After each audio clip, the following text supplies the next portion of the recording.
nouveau bilan lecture et c'est parti.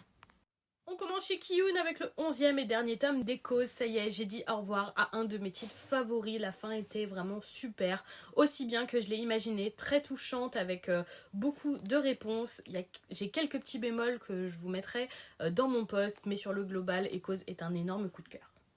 On passe chez Kana avec les tomes 19, 20 et 21 de Naruto dans son édition Hokage.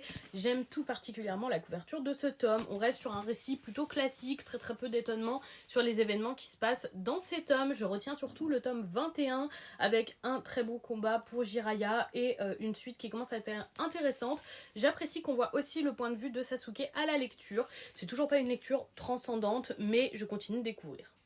On passe chez Delcourt avec le premier tome d'Art Programme qui est donc une romance entre un robot et un humain. Je vous avoue que j'ai eu beaucoup de mal à me plonger dans cet univers qui pour moi n'est pas du tout réaliste. Résultat, j'ai pas trop accroché, c'est pas le titre qui est mauvais, c'est juste que c'est vraiment pas mon style.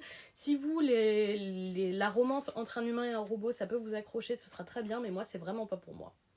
Chez Kurokawa, ensuite, j'ai découvert le premier tome de Ramen à Kaneko et franchement, je pensais pas autant aimer, ça a été une assez bonne surprise pour moi. Un titre plutôt original avec des chats qui tiennent un restaurant de ramen et toutes les difficultés qui s'en suivent. J'ai bien aimé ce premier tome, j'espère un plus gros fil conducteur dans le suivant. Et voilà pour ce bilan lecture, dites-moi si vous avez lu ces titres.